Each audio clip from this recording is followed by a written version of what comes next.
and they were not attending lectures, seminars, whatsoever, and we're not hearing from them. Because usually the lecturers, we make an effort and we test them, sometimes we email them. With the master students, for instance, because they are adults, we are able to get their, contact numbers and then test them. And then sometimes we email them, we were getting no replies. And then what really exacerbated, these whole issues was when most of the international students started bringing their case to the lectures and to the seminars. So most of the universities, it was not only in Bournemouth. So most of them wrote, a very fake report to Home Office. So that was how come Home Office now started, revising the student visa rules. That is how come they stopped, dependent with, the MSc visas and a whole lot. So we are part of it. I'm a corporate. Yeah, I'm a corporate. But, it's come back to bite us because now we are struggling. With the teaching-led universities like Bournemouth, especially the post-92 universities, most of our income comes from, students. Unlike the research-oriented universities like the Russell Group unis. So if the numbers or the intake reduces, obviously it's going to affect our finances. That's why most universities are suffering, or experiencing financial instability now. Yeah, so it's come back to bite us. We thought we were just trying to, avert that issue of students not attending, the sessions and everything. Yeah, but most students have decided to now go to Canada and then to the US. In Canada too, have started revising their visa rules. So it's a whole lot. So I think the bottom line is we have to start developing our countries back home, so that we all stay there. Exactly. Yeah, and not influx any country for them to treat us like, meanwhile they need us. Yeah, because in my department, for instance, I think the international lecturers, we make up about 92% of the staff members. Wow. Yes. Wow. Some from China, we have about 3 Nigerians, no, 4. I'm the only Ghanaian. And then we have, I think, some from other parts in Asia and others, some from Turkey and a whole lot. So very, international. Yeah, so now what we are doing is that what BU has done to avert the engagement issue is to introduce the new academic framework. I don't know if you've been, spoken to about. Now with the new academic engagement framework, what happens is that now they've introduced 4 steps. So if a student does not attend sessions for up to a certain threshold, they are sent, letters. So we have step 1. So the step 1, we ask you to contact probably your personal tutor or a unit tutor. We actually put in the email. If the student does not make any effort to improve the engagement, we move them to step 2 and step 3 and eventually to step 4 if the engagement remains the same.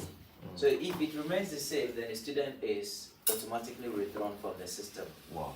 So I think last 2 weeks and last week, for instance, we have withdrawn over nearly 15 to 20 students in the business school. Yes.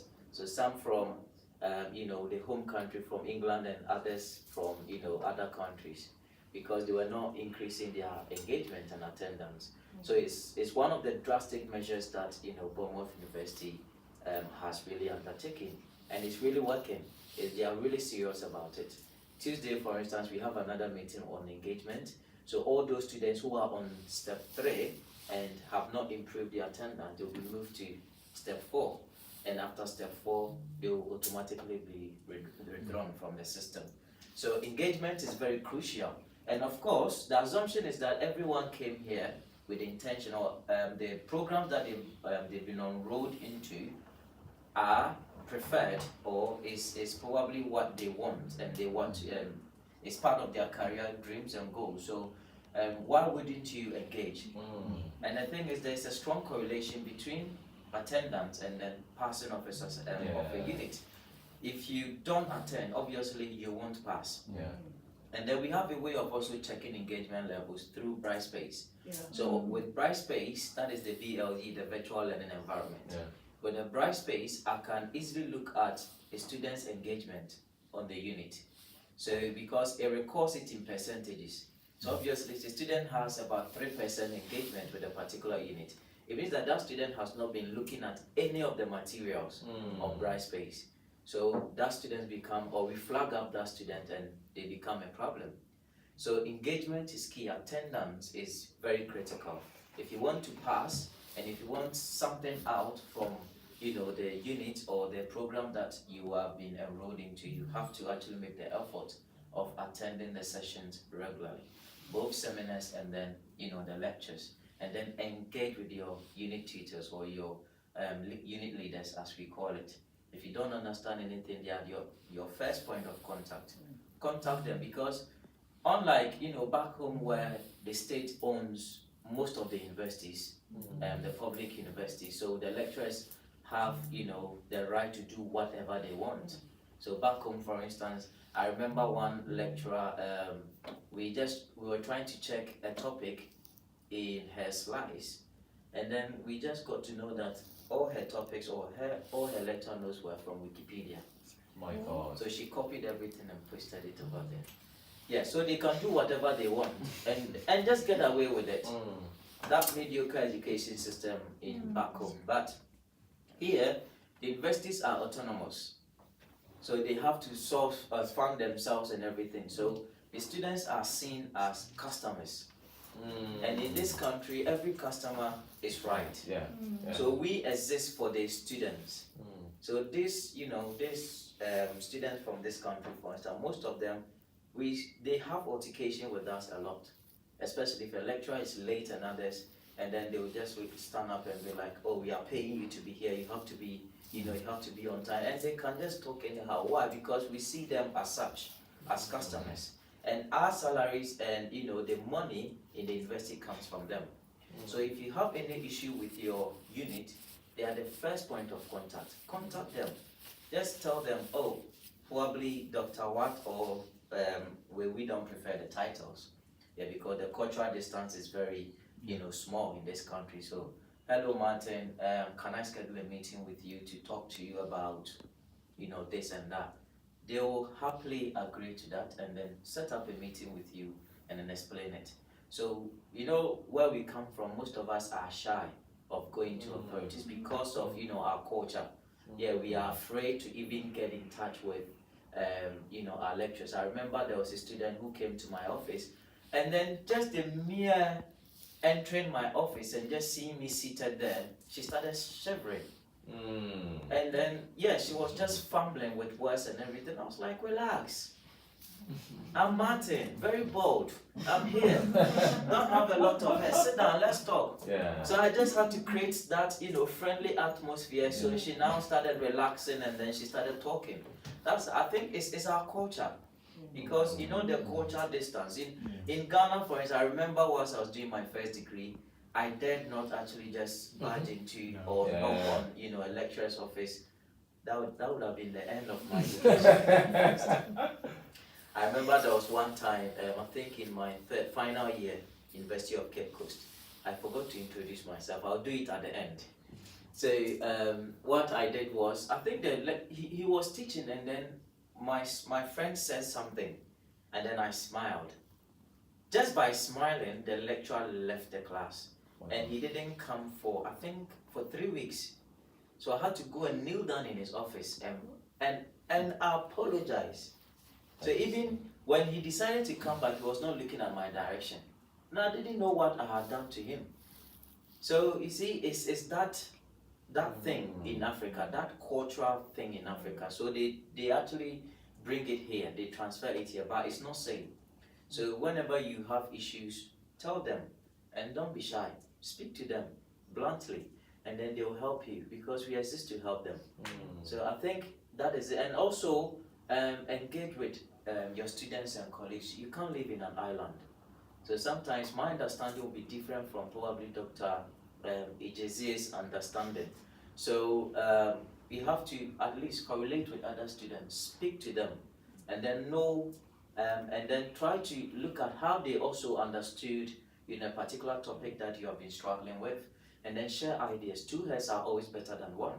So share ideas, and then that will also help you a lot with engagement. So engagement is all about attending the sessions, lectures, and seminars, and then trying to engage with your unit on Brightspace. Visit Brightspace as much as possible, and then engage with other students. And then I had this simple um, things about how to balance work with academia, because I've been an international student before. So I will introduce myself at the latter part. So it is always good to set priorities and goals, especially with academics. You have to know when to work and when to attend, or when to attend lectures or seminars. So sometimes, some of the employers are so lenient that they are always willing to, revolve your work schedule around your lectures, because I was actually blessed to have, employers like that. They were always willing to work around my, my lecture schedules and my seminar schedule. So I think we have to always prioritize.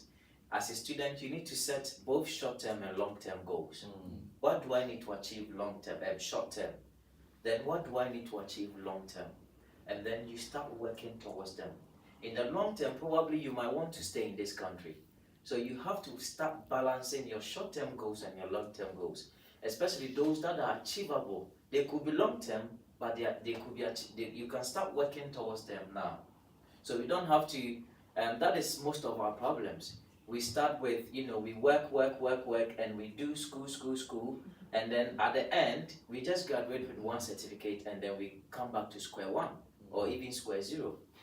But meanwhile, you could have prepared whilst, experience, whilst undertaking the program. So if you want to probably stay, you have to look at some of the demands in the job market. What do they want, especially in your area? Do they want a special certificate? For example, with the project management students, they can look at the Prince 2 and others, because that is it's in high demand. Project management is in high demand.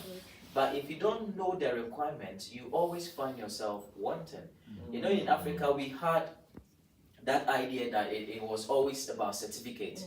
You have to, graduate with a whole lot top of your class and others. But in this country, it's quite different.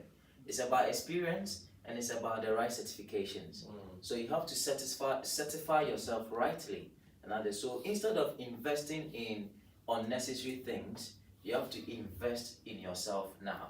Because if you want to stay here, it's about the right investment, making the right decisions, looking at what the demand is, the job demands.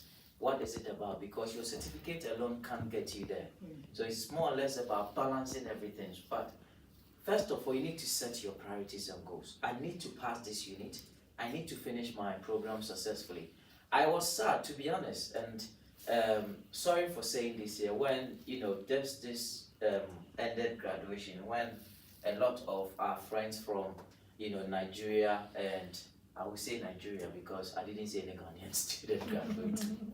Most of them graduated with postgraduate certificate, postgraduate diploma, and others. And I was like, what happened?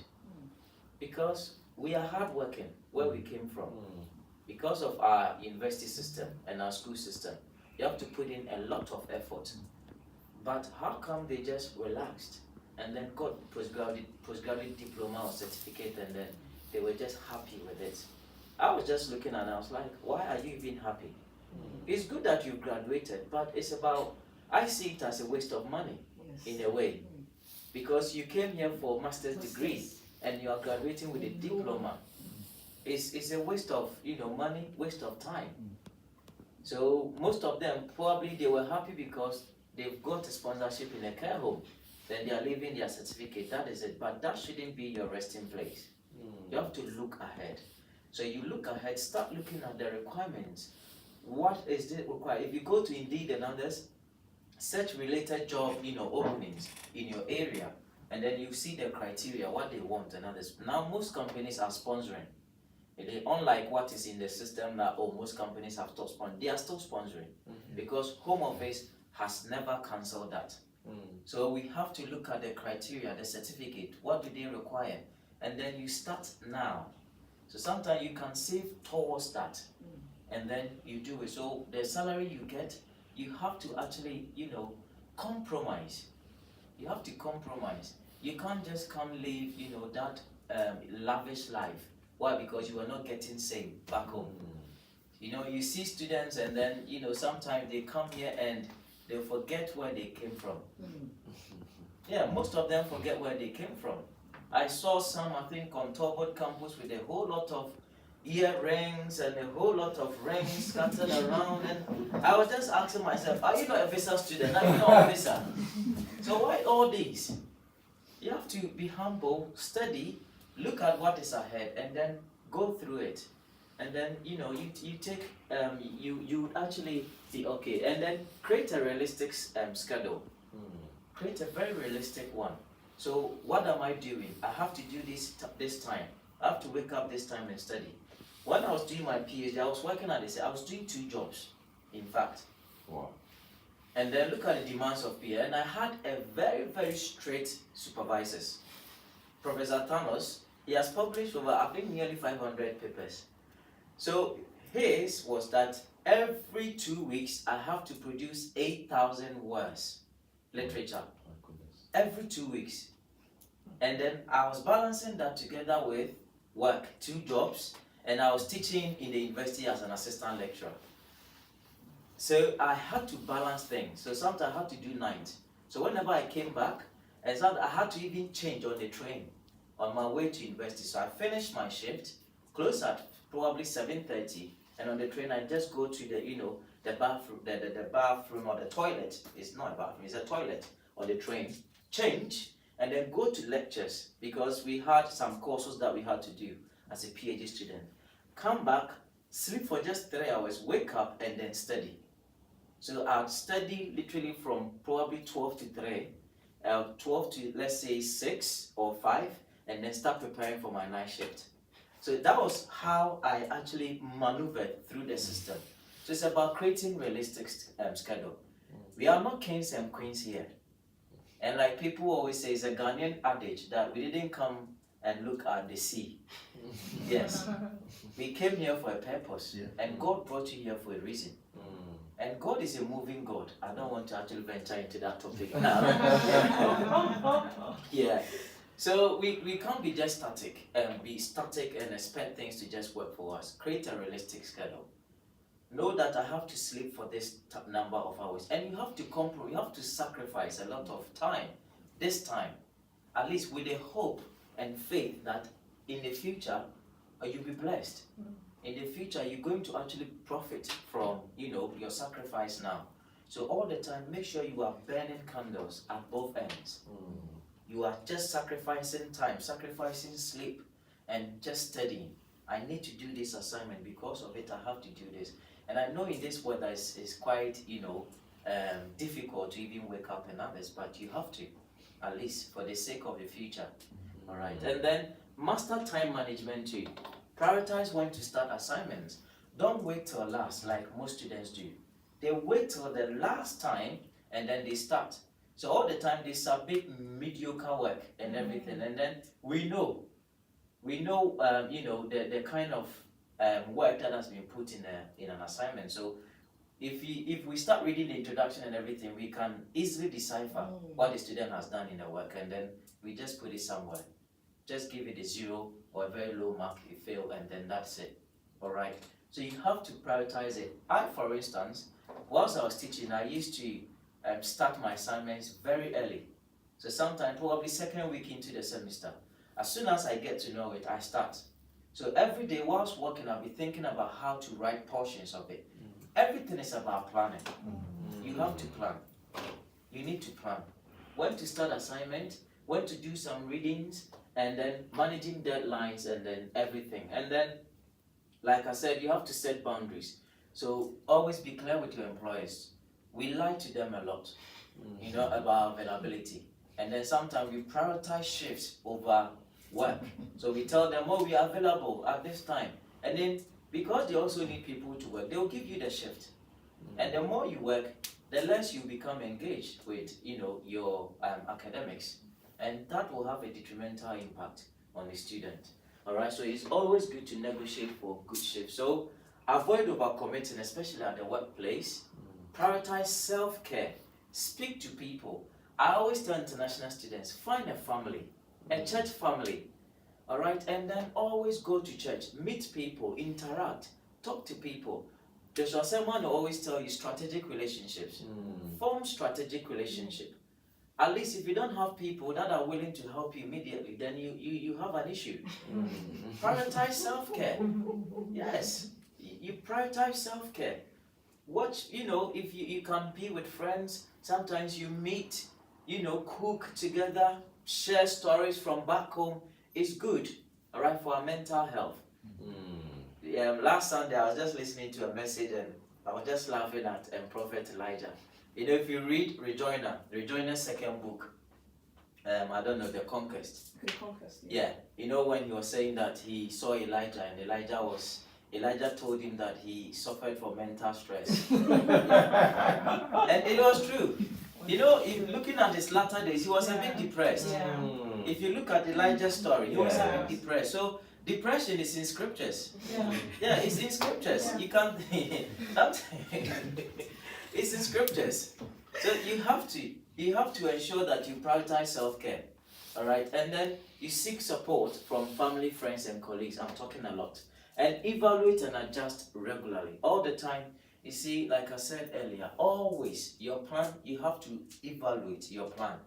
If this is not working at this time, then you have to go back to the drawing table and set another objective or goal. If you realize that the plan that you are working with is not helping, go back to the drawing board all the time. And then assignment, always refer to the assignment brief. Now, the assignments back home is not the same as assignments here. We want students to demonstrate practical understanding of the topics that we've given them. So you have to always ensure that you understand the requirements of the assignment. And we mark based on the assignment brief. Sometimes we list the specifications, what we expect, the expectations from students. Make sure in your assignment you've covered all of them because we mark based on them. So if you don't, or if you just write anything and you just submit it, you're going to fail. Now, what we have experienced over the past years is about international students actually outsourcing their assignments to people back home to write for them. And they think we don't know. We know. Yes, we know because when we go to meetings, we talk about it. And the lecturers get to understand this because of the students' engagement in the session. Sometimes they'll think, well, this student's her expression or his expression is not that good. So how come they've written this quality work? Or how come they've done this? Or how come whatever is written is not like what I taught them in the session? So it is easy to decipher or it's easy to catch students who have outsourced assignments. And then we have a way of marking it. You definitely get a low mark because now the lecturers are very, very attentive to these things. And then you can't use AI. All right, when you use AI, we have a way of catching students. The chat GPTs, we know it. Yeah, we've been using it a lot. And then most students have resorted to that. So you have to declare it, but don't use chat GPT to give you guide as to how you can approach your work and write it in your own simple terms. Here, we even prefer students writing assignments in simple languages than writing all the complicated big English, like Osofia. Yeah, so please write it in simple terms. Use ChatGPT to just give you an outline of how you're supposed to go around it, and then write it in your own sentences and everything. And then, if you don't understand anything in the assignment, like I specified, talk to your unit teacher. They will spend time and explain things to you. Yeah, so, and then dissertation too is very important. It's about developing a 10,000-word essay about a topic of your choice. Now, I supervise business analytics students, and usually we give them data, and then, they develop a topic from the data, they analyze and everything. But if you are privileged to also write it from your own topic, why not? Develop a topic of your interest, and know that it's a 3-month project. So you have to get a very simple topic where there are variables available to actually, analyze or to perform your research, and then write a very nice work. And with dissertation too, you don't have to. We actually reward students who have put enough effort. It's easy to get 70. As long as the supervisor sees that, well, you've taken on his or her advice and you've written according to, because we are the same markers. The supervisors, your supervisor will mark your work. Yeah, it's the same supervisor. So sometimes I have an issue with it, to be honest. I think it's not fair, because if I have a favorite student, obviously I'm just going to favor the student. Another lecturer second marks it, but you know, what we do is that I can't actually go and just talk about Dr. Uduak student, that, well, Dr. Uduak actually gave the student 70. Who am I to say that, well, the student deserves a 60 or a 65? So as soon as Dr. Uduak sends the report to me, I'll just look at it, okay, I agree with the mark, and that is it. Alright, so it's about attending the meetings regularly with your supervisors. Last year, my students were not attending the supervisory meetings, and it reflected in their dissertation. Attend the supervisory meetings, ask questions, and start writing from the word go. Write portions, like I said, compromise, sacrifice time, compromise, sacrifice. It's all about sacrifice. It's all about sacrifice. And then I think you have a range of university resources available. You have, most importantly, the library. In the library, we have a lot of, resources. They run Statista. We have Statista and now Capital IQ database. We have a lot of information on there in the database, a lot of data for even if you want to measure sustainability, performance, and others, you can use secondary data. And they run Excel, trainings, data analysis trainings, research trainings, and then they have other range of, referencing training and other things that can help students. And then IT department is also available. So you can also go to Achieve or Ask PU if you are encountering any issue in the university. So make sure you actually use this, especially with the library. We have a range of, contracts with these publishing houses. Yes. So you can get access to free research or free, published papers online. So you can't limit yourself. So you learn from feedback. Like I said, all the time, speak to your supervisors for feedback, and then make sure you are planning and developing yourself. I'll leave that to probably Dr. Uduak or my learned colleague to take that. And then lastly, I always save the best for last. Yes, it's about staying connected to God. Always. Now, most students come to this country, and we see that a lot. They come here and they forget about their God. And we have all been there before, where we had to fast and pray for God to give us that visa. We got that visa, we got to this country, and that was it. That was it. Oh, we were there. My wife is she's the number one example. I remember when she always tells me, when she wanted to come to this country, she started, God, give me visa. If you give me visa, my first salary is yours, my first fruit. She said when she got her first salary, she was thinking about her promise. She said, so last week she was like, I still owe God. It's like, go and pay. Yes, you have to go and redeem your debt. Yes, sir. We come back and we forget about God. Forgetting that He's a source of everything. Yes, sir. You see, whatever we are going to tell you here is just from man-made. It's our intelligence. But the real source is Christ. Yes. The real source is God. Yes. That is what Romans 11:36 says, and of Him, with Him, and through Him are all things. To Him be the glory forever and ever. Yes, sir. Now, if you read the NLT, it says everything is made by Him and according to His power. Yes, sir. And it's intended for His purpose. Yes, sir. So it means that your coming here is not a mistake and it's not by chance. Yes, sir. It's for His purpose. Yes, sir. So you have to stay connected. And then if you read 1 Chronicles 29:11-12, He's a source of all power. He's a source of all wealth. So if you need that wisdom, you have to go to Him. Yes, sir. Go to the Holy Spirit. Pray a lot. Stay connected to church. People come and they prioritize work over church. Now, instead of coming to church, they will pick shifts. In our church too, that is one thing we are experiencing. They come the first week, oh, we need jobs. And oh, God will do it. Like, we know, we have the faith. You give them, they get the shift. We pray, they get the shift, and that is it. There was one woman who was encountering issues. She came, we were fasting and praying for her and everything. Her visa process, everything went through. And now, ever since she got the visa, she stopped coming to church. And now she doesn't even pick the course of my pastor. Yes. The other time we saw her in Lidl and we asked her, why are you not coming? Oh, we actually spend a lot of time in church, so I'm not coming. I said, I will just nod and say, hey, you don't know God eh? If you don't know God, go and read 2 Chronicles 26 verse 5. What did he do to King Uzziah?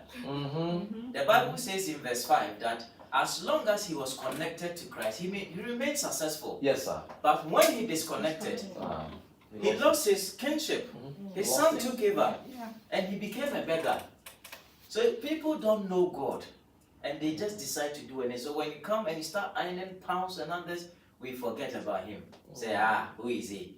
Why do I have to waste time doing this and that? For me, that was my priority. Because when I came here, my schedules nearly took me off course. But I had to pray to come back. And you know, he's a second chance God. Yes, sir. No matter how long you go, you still come back. He will accept you. Just like he is. Very friendly and everything. So let's stay connected to Christ. And he will bless us. He will use us. Doors will open. So many ways. Like he said, I will make you exceedingly fruitful. That nations and kings will come from you. Yes, That is it. So regardless of where you are, God can make you exceedingly fruitful. So I think I have to end. Oh yes. So I'm Martin. So I'm Martin. I'm a Ghanaian. I'm from Kumasi. So I'm Ashanti, from Ashanti tribe. And then I did my first degree in Ghana, University of Cape Coast. So afterwards, I taught there for 2 years. And then by the grace of God, I got a scholarship opportunity to study my master's in Turkey. Wow. Of all places. Of all places. The deal was good. The government was paying for the fees, for the accommodation, and they were even giving us $400 every month, and then they were feeding us for free. Wow. So literally the $400 was my own money. Yeah, so it was a good deal. And then they promised us that the courses will be in English. But we got there, and the lecturers were so nationalistic that they wanted us to do the programs in Turkish. So I did it in Turkish. It was only my dissertation that I did it in English. But I still got the first by the grace of God. So you speak Turkish? I'm very fluent. Wow. Yes, I'm very fluent, and I can write perfectly too. It's a blessing, yes. It was by the grace of God. How long did it take you to learn the language? 2.5 years. Well, for the language it was 6 months. Because you first have to do the language course before you begin. You know, they lied to us in the interview for the scholarship. We got there, we thought we were just going to start the program. They were like, no, you have to do the language. So it was for 6 months. I wrote and I think I got 97% for the whole the advanced language. And then I did it in the university, passed, got a first, and then by the grace of God, I got a PhD scholarship here as well. And then, like I said, everything is by God to me. Because sometimes when I came here, that was when I tried to actually analyze and then give praise to God. When I came here, we were only 2 people selected for the university scholarship, the Kent University. That was where I did my PhD. So the whole world, about the thousands of applications that they got. Even my proposal was, if I look at my proposal and I start laughing, it's like, so why did they actually favor this proposal? But it was not them, it was God. Yes, sir. Yes, sir. So my life is a testament of the fact that God lives. Because I lost my mom at a very young age. So it's been God bringing me up. And I've never lost course. How my mom trained me is the same trajectory that I've been going. And it's because of the foundation she gave me. My mom was a very staunch Christian. So eventually she died. And if it were any other person, they would have, given up in life and others. But I stayed true to the course. My father died along the way. And then 2 days before my proposal defense for PhD, that was when my dad was being buried. God. So they buried him on Saturday. On Monday, I still did my defense. Because I just wanted the devil to know that he can't. He can't bring me down. And that was the mentality I had. And then after PhD, when after graduating and then preparing for marriage, was it before? Yes, before graduation. After I had done my, I did my Viva in November. December, my brother got ill, my oldest brother who took care of me, he got ill and in January he died. So I've lost 3 giants in my life, but I'm still standing here, giving glory to God. So I'm still connected to my God. Yes, because He's the only one I've got now. So yes, I did my master's in, my PhD in the University of Kent, and then by the grace of God, as soon as I finished, I got a contract to come teach here in Bournemouth University. So I've been here for 3 years. So that's a bit about me. So God bless you. Wow.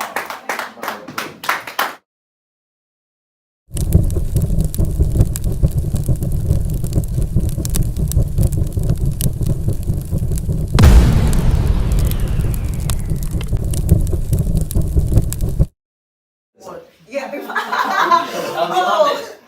We need to drag the whole of one. Oh yes. I'll be honest. And drink from your well. I'll be honest. Oh, thank you so much. Thank you. It was such an interesting session, and I'm sure we have some questions to ask, but we'll keep it to the end. It's just note down your questions. Note down your questions. So the next second speaker is going to be Dr. Tunde Akimade. I actually call him Minister of Trade and Commerce. The Minister of Trade. I'm sorry, I don't have So today you have to tell us what they've been doing with our data. you manage me like that. I don't have No, we are okay. And from the deepest part of my heart, I think we need to appreciate the organizers of this event. They've really done a fantastic job.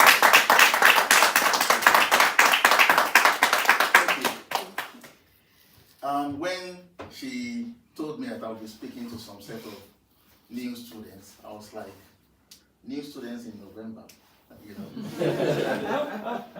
If my knowledge is still very relevant, I know Bournemouth Uni only takes students in January and September. Yeah. So these are no longer new students, are they? And she said, no, they came in September. I said, okay, that's fine. So they are not new. They are still fresh, yes. Means, some of them, they've already mastered the art of navigating Bournemouth, Christchurch and Poole. So what do I tell them? She said, no, just tell them anything. And I felt, that's quite dangerous to give someone like me, who has operated an informal classroom as a lecturer, the free hand to just come and talk. Sometimes when you have professionalism here and a mix of non-professionalism at this side, I think I tilt towards this side. So today when I will be talking, if I move towards a lack of professionalism, you can just tell me, hey, so I can behave myself. So in their magnanimity, she gave me a list of 14 topics to thereabout, loads of topics to pick from. And in that instance, there's no place to run to. I just can't say no. And I looked at everything, and nothing seemed to interest me. And the first chat I sent to her was nothing. But then I would appear to be too difficult, so I decided to adapt my orientation towards embracing one of the topics, adapting to the university life, right? And I said, okay, what do I tell these people? It's November already. What sort of adaptation do I need to discuss with them? They already know Brightspace, don't you? You know Subu building, don't you? You know Ask Babe. You know plagiarism. You know funny thing. You even know Old Fire Station. So what else do I need to tell you? Then I thought, well, it's a weekend. I'll just come here and tell you stories. After all, I've passed through this experience before, so my story, you might be able to pick up one or two things. Who knows? Yeah. So I'll be telling you stories today. I do not like titles. I don't like it because it creates some sort of barriers between me and my audience. Yeah. And I feel like I want to connect as much as possible when I'm talking to people. But then I've got a PhD. So it means that I do not have control over how people address me. Yes, I have tried in utmost humility in the past to say, don't call me doctor. But how many people do you want to tell not to call you that? Especially people from our side. Yeah. So I have tried to adapt to embrace the requirement of my academic status. Okay? And that's not the first time that I would adapt to the requirement of my immediate environment. As a matter of fact, when I was 11 years old, back home in Nigeria, somewhere in Ondo State, a lot of people on my street, one day I just discovered that they had all joined Boy Scouts. Do you all know Boy Scouts? Yes. Those people with green uniform with scarf tied around their neck. I was 11. My friends in school, my friends on the street, a lot of them, they've joined. And I thought, if I do not adapt to join, then I'll be the only one left out. Who knows? I might just fizzle out. So I talked to one of them. How do I join the Boy Scouts? And he said, just come, just come, just come. I said, no. Are there forms that I need to complete? Do I need to come with my mom? I said, no, just come, just come. I said, okay. Me, I love easy life. So just come, yeah, I'll come. So on a Tuesday, I went there and I met with the captain. We used to call him captain, and they told me the stages of Boy Scout, from scouts to tenderfoots to second class, first class, to the topmost cadre, eagle. So I had my eyes on the eagle. I said, yeah, I'll become an eagle over time. So they gave me my uniform. It was very exciting for me. That I got home, my mom was happy. Then we started the community service, the Boy Scout thing, the physical activities. I was a very tiny boy. You can't match that stature now.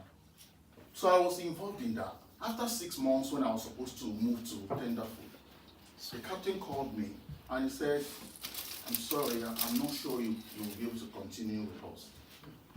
And I was shocked. I've been doing everything right. I've been a good boy, And he said, because I think you do not have the strength to withstand most of these physical activities, so I'm not sure you will be able to continue. I said, I will do it. Don't worry, just tell me, I'll do it. And he said, no, it's too late. So I returned the uniform. And that was the first time that adaptation as a context, as a concept, actually made so much meaning to me. That if you do not adapt, you get eliminated. I felt so bad. And I was like, what do I do? Man, I went ahead with my life. Wow. So when I was 12, I thought I needed to do something else. Everybody had joined different organizations. So let me join. So a friend of mine said, oh, there's a football club in the 3rd Street that is being managed by a former footballer or shooting star. I said, okay, I'll join. What do I need to join this football club? He said, just come, just come. I said, no, if you have forms, tell me, so I can complete these forms. Are there expectations? What do I need to do? Should I come with my mom? He said, no, just come, just come. Easy life is good, so I thought I'll just come. So the first day I was supposed to join them in training, they were having a competitive game, and the goalkeeper did not turn up. So when they saw me, the coach was very happy. He said, oh, do you know how to catch football? I said, yes. He said, yeah, come. So they put me in. And the first shot got in the net. The second one got in. And we lost about 7-0. And I felt so ashamed. And I asked him, have you lost by this kind of magnitude before? He said, no. Exactly. Yeah, I just wanted to see whether. And I was like, okay. I never went back again. So this time I wasn't kicked out. I had to quit myself. And that was the second time that if you do not adapt, you quit, because you would not be able to align with the expectation of your environment or where you, any association that you joined. You know, I refused to join any other thing, club, association, whatever, until I was 14. And somebody said, there's a drama group, you know, in my school. I love them when they're acting on stage. Come and join. I said, what do I need to join? You know, you would think that at this point I should have learned my lesson. But the guys said, Just come. why are you guys? So it appeared like they were all sent by the devil to torment me. Tell me what I need to do. Show me your script. Tell me the style of acting. Tell me the rules. He said, no, just come. See, everybody freestyles, everybody. So I joined them. And that day they were having a presentation in the school library. He said, okay, just come, just come. And the guy called me, said, this is your role in this drama. You will do this, you will do that. And he said so many things that I could not possibly remember after 2 minutes. I was like, do you have a script? He said, no, just freestyle, don't worry, you'll be fine. So everybody will have to go backstage. Then when it was your turn, you come on stage and, you know, and say your lines. But I knew it was going to be a disaster, so I ran away. When it was like, I didn't know how it ended, but I ran away. You know, these are stories of failures where I failed to adapt. The first one, I got kicked out. The second one, I had to quit myself. And the third one, I ran away. I mean, you might be thinking, so this guy has never succeeded in adapting before. I've got a PhD, so you should know I've learned my lesson. That's it. You know, so I've had to adapt, you know, over the years. I learned very important lessons from these 3 experiences. And one is that before you associate, before you join any organization or any group, you must have a good understanding of the expectations. You will now have to align your purpose with the expectation of the group you're joining before you can become a success story. I had no expectations, I had no purpose, I did not question, I did not ask the right questions, and what happened? I ran away. Okay, fast forward that to the time when I got to Bournemouth, the first time, that was close to 9 years ago. And I met some 3 guys who were living in the same flat, and I said, this is a new school. I've never been abroad. What's the education like here? He said, no, it's nothing. It's nothing. And at that point, you know, I had a bit of reflection of what I passed through. Because they all sounded the same way. So I said, these people are being used by the same spirit.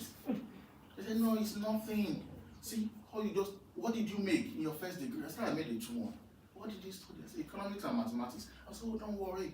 If you could make a 2-1 in Nigeria, it's distinction here. Is it automatic? It's automatic. I said, okay, no problem. I said, but the only thing you have to do is shift. You know, work, make money, pay your rent, look good. And I said, no problem. How do I do these shifts? So they took me to town center, platinum recruitment. And that same day, it was quite easier to get jobs those days. That same day, I completed the forms. They gave me a shift, Swanage. I went to Swanage. Don't forget, that was like my 3rd day in the UK. Third day. Yeah. Just after my enrollment, I had not even attended any lecture. And I started my shift. A week later, they paid me and it was good. Especially when you convert it to, you know, and it was so easy. And I was just doing my shift like that. I was making money, I was happy. And I told them, are you sure this thing is not going to? I said, no. You made 2-1. It's distinction here. I did not particularly reflect on the repercussion of that type of behavior, especially the 3 experiences, the Boy Scout story, the football club, and the drama. and the drama. So one day I decided to just turn up for lectures. I missed so many lectures. I decided to turn up for one. It was Global Economic Challenges by Professor Alan Webster. And you started asking people, how far have you gone with your assignment? Apparently, it was 3 days before the deadline. Wow. And people were talking in the class. How far have you gone? Oh, conclusion. How far? Literature review. How far? And when it got to my turn, how far have you gone? I didn't even know the difference between introduction and literature review. So the only response I could get at the time was, I'm on it. He said, on what? Where are you? I said, I'm on it, around the middle. And I felt so ashamed of myself that day. So I cancelled all my shifts for the next 3 days. And I went to Studland House down here. And I spent the whole day there trying to fix my assignment. And the day before the deadline, I was all done and I thought, I will nail it. I made 2-1 in Nigeria, I've done it. So this is going to be distinction. So one guy called Kelechi approached me and he said, bro, have you finished? I said, yes, I just finished. He said, have you checked the plagiarism level? I said, what's that? He said, plagiarism. I said, what's it? So he explained. He said, do you know Turnitin? I said, I don't know. What are you talking about? And he said, let's check. And we put it in Turnitin. And we're waiting. And when it came out, it was 42%. Hey, God. He gave me for that one. And he said, bro, you cannot submit this. I said, what do I do? Ah. He said, you need to That is paraphrase. theoretical adaptation. You know? And he said, no, you need to paraphrase. I said, how long? He said, just start. So I started paraphrasing. It took me about 2 hours. The guy was with me, very nice guy. He said, let's try again.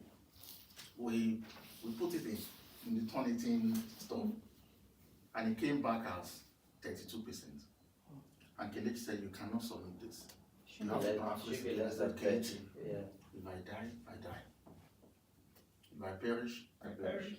If I fail, I fail. There is no force on earth that will make me do anything again this night. I was exhausted. I was tired. And that day I went home. On my way home, because I was living somewhere around Odinals Road, in front of down, very close to Tesco. And I was evaluating myself. And I was like, having gone through so much of experiences of failures, and having been able to adapt my orientation over the years, this should not be happening to me. And that is the first stage of adaptation, self-evaluation. Yes. When you begin to reevaluate yourself, then that is the first stage. It starts from here. Oh, yes. Before you see the physical manifestation of adaptation, it's mental. Your mindset must shift To shift. away from alignment with Oh, failures yes. towards what you have envisaged yourself, where you envisage yourself to be. And so purpose. I asked myself, what's my purpose of being in this country?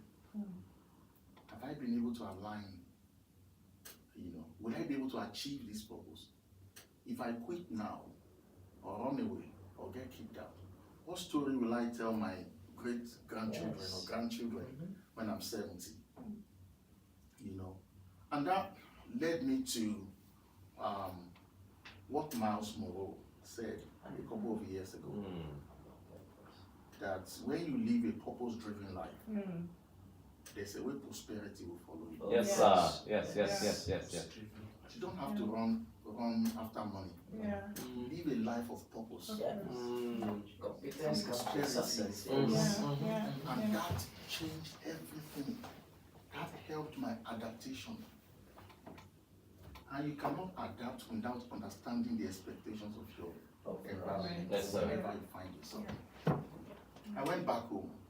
I was depressed, dejected. I felt so bad about myself, And the other guys in my flat, like, how did they go? You submitted? I said, I submitted, but no, I'm not sure it will come out. They said, don't worry. Sometimes you just don't expect. Distinction will just show. Just like that. You know? But let's fast forward that to second semester. That was my first semester. Fast forward that to second semester. So did you pass? I passed, yes. I got 54%. Oh, good. You know.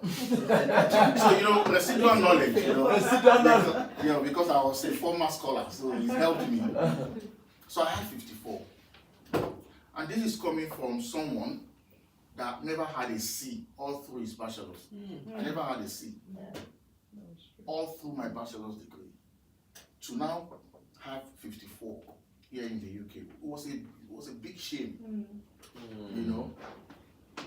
But fast forward to second semester, result was out for corporate finance, and I had 76 in second semester, and I was mad because I thought, no, I should have 89, I should have 90. That was a first. Yeah, and I was like, no, I wouldn't have 70. No, I can't take 76.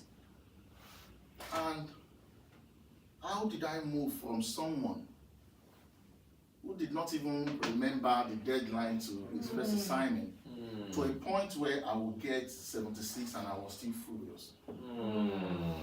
Because I adapted to the requirement of the unit. You know? And it's fascinating how human minds actually work. Because a lot of time you find so many things happening up here. Some people adapt just by force, and it really doesn't last. But when you make that conscious effort, it starts self-evaluation in your head. Then you will now consciously move towards it. And that actually helped me a lot. I'll go back to my paper. So, adaptation, it reminds me of the theory of evolution. You all remember Charles Darwin? And when he started by talking about natural selection, that some organisms will survive better because they are best suited for a particular environment than others who are not. And you, as an international student, or you've come from far and wide, you might not be able to survive better than people who have had their studies, their first degree in the UK. But Charles Darwin didn't write you off. He also went forward to talk about adaptation. There are some section of the population that make the decision to adapt will be able to survive better than people who have refused. So it means adaptation is a thing that can put you in a position to favorably compete with people who have chosen here as their natural habitat. Okay? So adaptation is everything. So how did I adapt from being taking 54 or getting 54 to 76 and I wasn't comfortable about it? The first thing I did was to identify trailblazers. Maybe not trailblazers in the true sense of it, but these are people who have navigated the terrains before me. I identified the smartest person in my class. He's Nigerian too. He's an associate professor somewhere in Edinburgh now. And I said, and I asked the right questions. I didn't ask questions about how to make money. Questions that align with my purpose for being here. And he told me, yes, you do it this way, you do it that way. How much do you work? And he said, oh, I only work weekends. How do you study? And he told me, this is how I study. I study all the time. How do you write? What resources do you use? He said, oh, use this, Scopus, Google Scholar, use this one, you know. And it was unconsciously to him, taking me from that path of failure to that path where I would align my purpose with the expectations of the university. So the first thing you do is to identify such people. And what we're talking about, aligning with people that think about the same way as you. Yes, sir. Strategic. You might have someone who is very, very close to you, who is like your friend, but the only thing you guys talk about is TikTok, Instagram, Snapchat. I mean, it's not bad. Well, most of us are on those kind of platforms. Those people are pollutants. But if that's your purpose is to be a TikToker in life, then it's fine. Right? But if your purpose is not to be a TikToker, then it's not fine. then you need to move away from such people. A bit of a digression. I come from a family where they give chieftains a title. Another step. Because my great-grandfathers were warriors. They used to fight wars, you know. So my grandfather, before he died, said a child will be born in the 7th month of the year. That's the guy that should be giving the East chieftains a title. So when I was around 10, they told me I'll be giving the chieftains a title. And I said, no, that's not me. You know, because I noticed that title will be a deviation from the purpose I designed for myself. I have seen myself evolving into a better version of myself, not being a local chief somewhere else. And I refused it. My grandmother came around and said, no, you can't do it. I said, I can do it. At that very young age, I knew I wasn't meant to be a local chief. My orientation. So if you are moving with anyone and you feel like you do not align on your purpose, move away. It's the only way, not even one of the ways, it's the only way to survive this country or to survive in life generally. Okay? So identify trailblazers, people that you feel have navigated out terrains and they have been successful. Ask the right questions. Don't ask them about TikTok. Ask the right questions that have bent on your success life. Then avoid shortcuts. There's nothing like shortcuts. You're just shooting yourself in the foot. Avoid it like a plague. If someone is suggesting there's a shorter route here, tell them no. And one of it is that using AI, we've talked about it. You know, it's quite very easy. You can just type a topic and slot it in, and it gives you scratch on the surface. Scratch on the surface. I mean, ChatGPT isn't bad in itself. Like technology in the hands of educated people, I mean, it will come as benefit, but in the hands of people who don't think, it will bring their disaster. So AI tool, avoid using AI to write your assignments. You can ask questions. AI, you can say, what's my name? You can say, how do you spell my name? Things like that. But avoid using it to write, because when we read it as lecturers, we know that he is just a scratch on the surface. It doesn't reveal any literature. It's flat, it's just descriptive, it doesn't give you anything. Avoid it. It's a shortcut. Be purpose driven. Identify the purpose why you are here. Are you here to permanently become a health worker? You know, yeah, that's fine, then you just become a carer all through your life. If that's your purpose, I mean, it's not bad. But if that's not your purpose, if you find anybody pushing you in that direction, stay away from them. They are not good for you. Then align your purpose with the university expectations. He said so many things, so many expectations, so many things that the university is expecting from you. How do you align your purpose in that direction? Then ultimately, you'll find out that by consciously aligning your purpose with the expectations of the uni, you are adapting to the university life. You are using the university resources. You're doing your assignment the right way. You are attending lectures. You're moving with the right set of people, with the right mentality. And at the end of the day, you become a success story.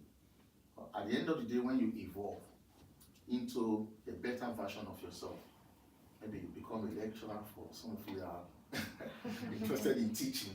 Some of us ran away anyway, because we are not as smart as Dr. Martin. You know? Or you want to do something else. You want to work with the government. You want to work in the research institute. You will ultimately evolve into that better version of yourself. But when that happens, don't forget to tell a story. Thank you, guys. Wow.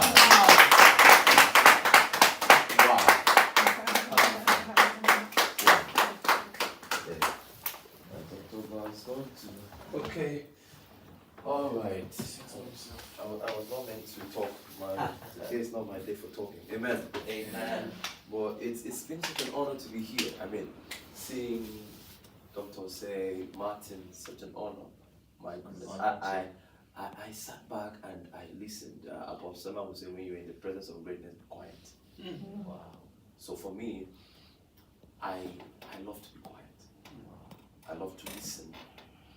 And like I said, when I walked in here today, when I was in bed this morning, and my wife was asking me, "Swan, was there proper evangelism, or did they advertise this well for people to come out?" And I was just in bed, and the Lord took my mind back to the drum I told you. And the Lord said to me, "There are meetings that I put together because I want to introduce you to certain men and women that will bring light." When God wants to bring an end to darkness, he does not shout, he introduces light. Yes. So when God walked in and realized that, that the earth was without form and voice, and darkness was upon the face of the deep, the first thing the Lord said, "Let there be light." And so when I walked into this room and I saw yourself and I saw him, I saw two giants who have brought light to the territory. Wow. So my job was to listen. My job today is not to talk. I didn't come here as a set man. I didn't come here, no, I came to learn. That was why, as I sat there, I gave my all to listen. Because when you listen, you learn. Some people listen with the intent of answering back, but some people listen with the intent of learning. My intent was to learn. Because for you to stand before kings, you must be coached by kingmakers. Yes. Yes. And so when you look at the life of Esther, you see, the only reason Esther became queen instead of Vashti was because she was picked by someone who understood the king, understood the culture of the king, understood the kingdom, and then said, "Listen, this is what you will eat for this number of days. This is how you will walk.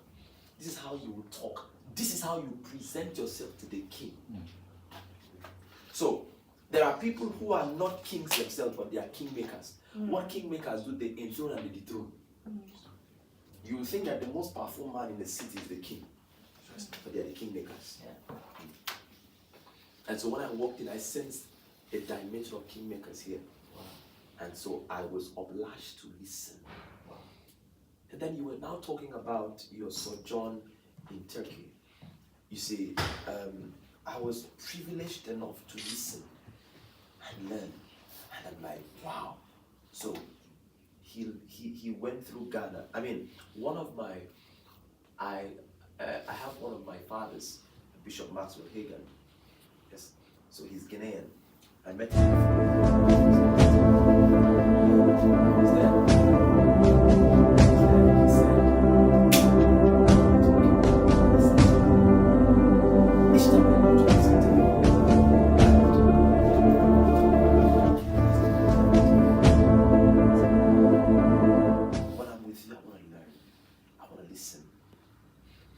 So when Yada began, the Lord was giving me a few people that he wants to mentor the workforce and teach the workforce.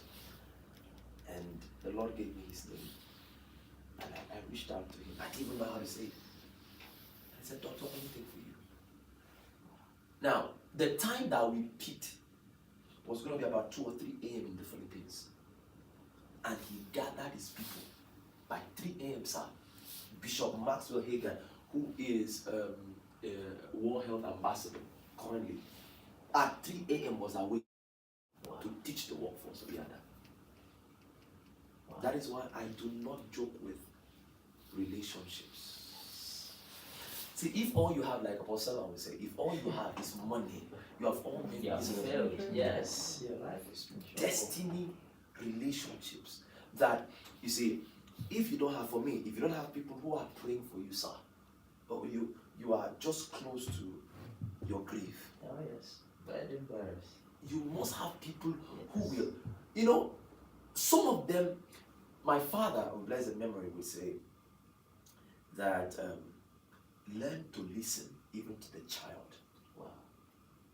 So I am one person who, even though I'm leading a group of people, I believe that there is a grace upon their lives that I can sup from, I can tap from. So when I walked in here today, I told you I'm not the host, she's the host. And I sat back and I refused to feel bad that there were just people. No. You know what? I have gone past that age and time where I count my blessings based on what I see around me. No. We've gone past that.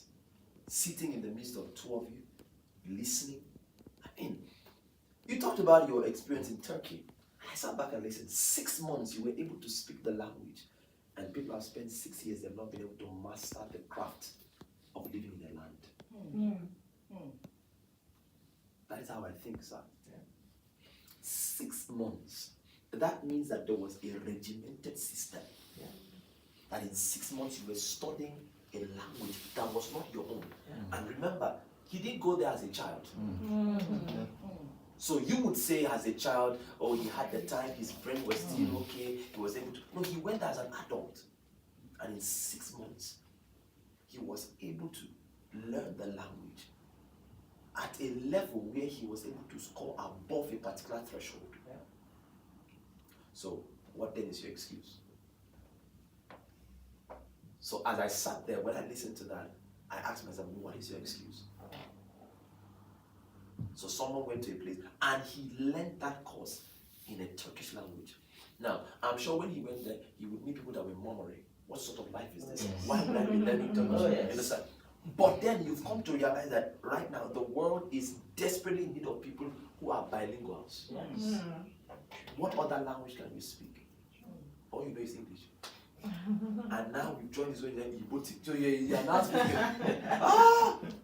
I appreciate the fact that you're able to speak your mother tongue.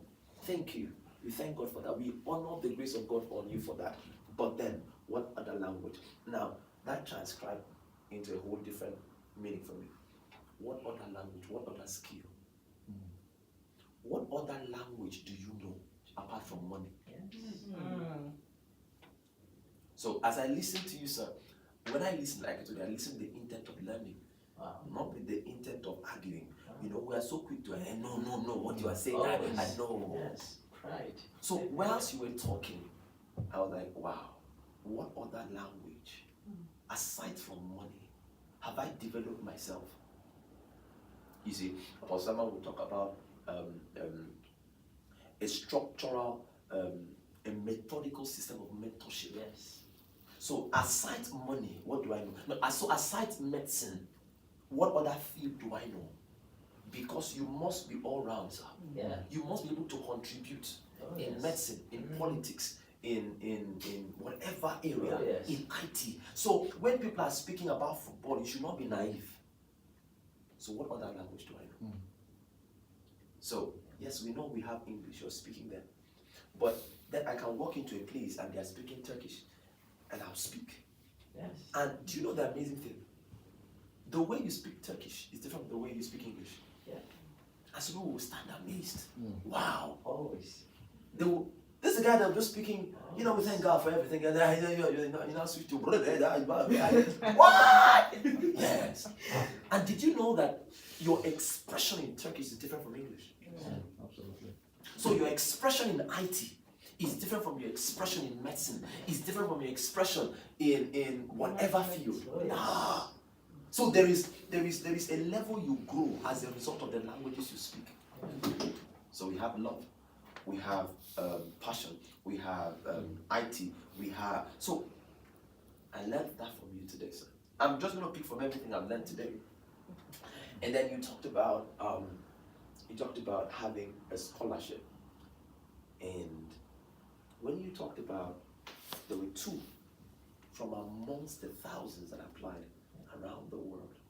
You know what that said to me? The God that sees me. Oh, yes. So, in the midst of everyone that applied, the God that sees. Yes. So, he picked you for a reason. For every time God gives you an opportunity, it is to show His glory. Yes. For every time. So when you spoke about that, I sat there and said, oh, the God that sees. Your mother may not be there, but she's, when you began to talk about your mother, that is a whole different. If I want to sit back and talk about everything I've learned today, we would have a whole plenary session. When you talked about your mother, how your mother instilled values in you that has helped you become the man that you are. And then the Lord asked me, right now, you are a father to many. What values have been instilled? What will we hand to the next generation? Is the question. Just mere talk? Will they say that there was a time that Dr. Martin Sosei came around and he stirred up a fire in me? This is why I'm still here. We are all looking around, it's just one person. No, I had to debunk that. It's not just one person here. No, the value that you dished out today was not for one person, sir. It is for a generation. Oh yes. Someone will leave here and say, no, 6 months, this happened. So in 6 months in UK, there is a language I have to learn. I may be in medicine, but I can learn about IT. So what language am I learning? I give myself 6 months. If Dr. Martins could do it, I would do it. Then you talked about your mother. So then what are the values I am going to be living with? What legacies? The legacy your mother left behind is you. Yes. She's not there. But each time you stand to speak, you stand as a testament to that my mother raised me well. So when people look at you at the end of life, they say, no, Dr. Martins raised me well. And I listened to the way you talked about that. And then when you talked about, the scholarships that you had, now I can attest to the fact that God is a lifter of men. Oh, yes. Oh, yeah. When you see, we are so quick to wait on, we had an Arrows meeting, and one of the Arrows said to me, he said, if you think that all what God wants to give to you in a whole year is a new car, you have to think again. Yeah, it's true.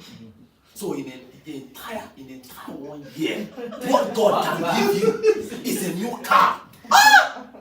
Is God that wicked? That in the entire year, just want to say, are you rich? Oh, no. He said, the earth is the Lord's. So if my father owns this, I need to walk in the reality and understanding. See, there are certain gifts, sir, that even though I am my father's son, I cannot receive at that age. Because I have not grown into that maturity. In as much as my father has everything, I cannot be given a car at the age of 2. But what he can give me a driver. Oh, yes. So as much as I am hating on the fact that I am not allowed to drive, I am appreciative of the fact that I have a driver. And so what I need to do is stay, grow, learn. When I get to a certain age, he begins to introduce me to driving, but not let me drive in the main road. Yeah. But he has introduced me to it. When I become 18 of age, he now allows me to drive. My father may own a car factory, but may never give me a car. But all the cars in that compound is his. Oh, yes. But I have the privilege of driving any. Oh, yes. But it's not mine yet. So he now tells me, okay, fine, you can drive any car in this compound, it's mine. But it gets to that point when you've grown again, when you can now say, Dad, I have bought a car. Oh, yes. There is a dimension where you say, I have. When Paul said, I have fought this fight. I've finished this race. I've done it. What I used to read before, I've done it. That crown is different. And we didn't come today to preach, so if you leave me, and then lastly, when you talked about, that was for me the greatest you said about, and you talked about God. Yeah. This is the house of Yada. Yeah. And when you began to talk about God, I began to understand why God has raised you. one thing I always hold on to is, in all your ways acknowledge him, Knowledge. and he will direct. Yeah. You see, you can have the fastest cars, but without light, you may be driving like you. Speed without light will end in casualty. Yeah. Because if you drive a Lamborghini with the horsepower in a Lamborghini, but you don't have light at night, you will die, you will crash. Yeah. But do you know that a Toyota Corolla with light will overtake a Lamborghini because of light? Why you have gotten this fast? And the Lord said to me as I sat there, because of light. Wow.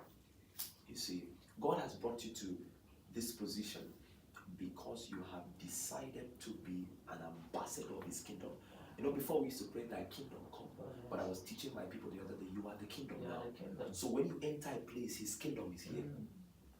So when people look at you, they see God. Now when people look at you, what they should see is God, sir.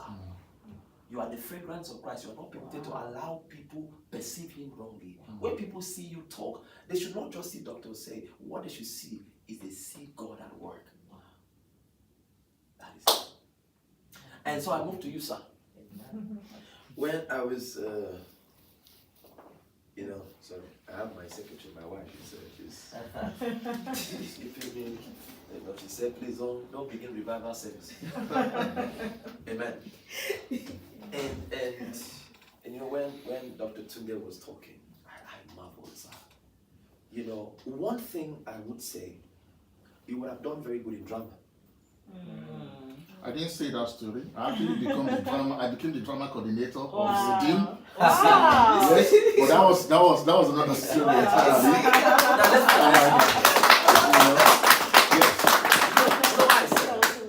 Now, I've been a drama director for Akwa Ibom and Cross River, and I wrote different scripts.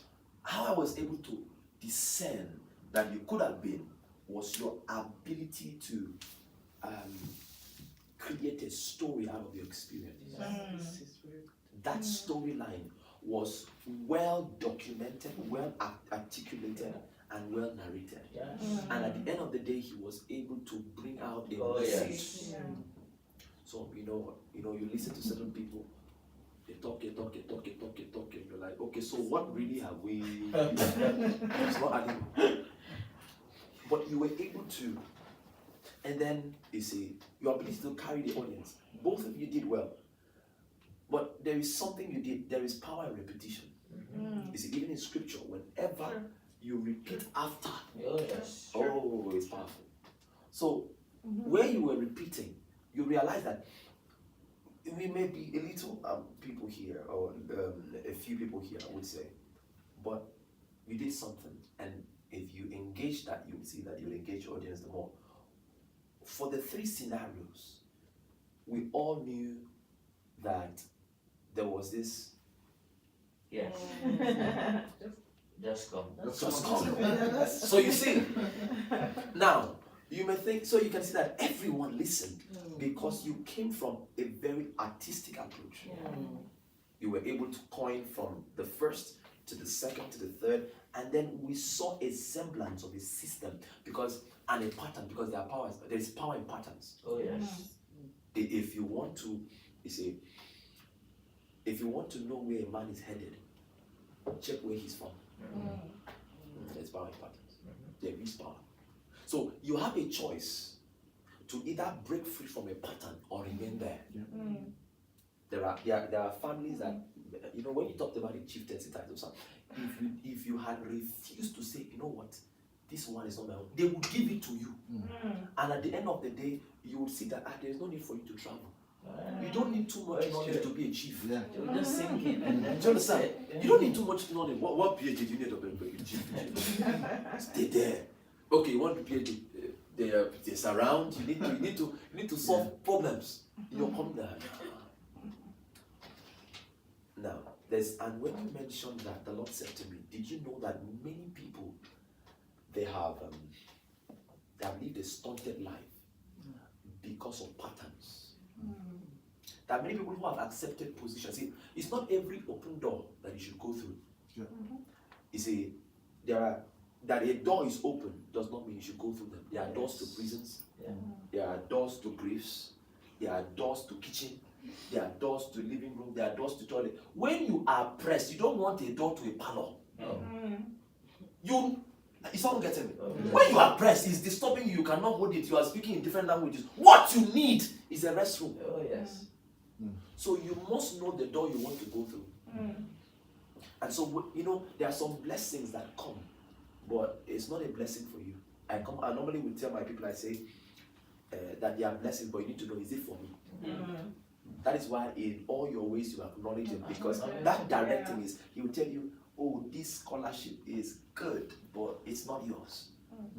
Do you know that there are people who are quick to take on scholarships that are not yours or not theirs? God is saying, wait, because the one I want to send for you or send to you is the one that will cover your shame. Yes. Most people are quick to take the we were talking about the shortest cut. But one thing with the Lord, sir, I have learned over time is that if you stay with him, you see that long route. What happens in that long route is that he brings men, he brings systems, he brings things that when you get to the end, you stand tall and proud. Yeah. Because look at now, imagine I said, oh, I'm not coming today, it's Dr. God is organizing, I'm not a student. I would have met you, sir. Yeah. I would have met Dr. Tunde.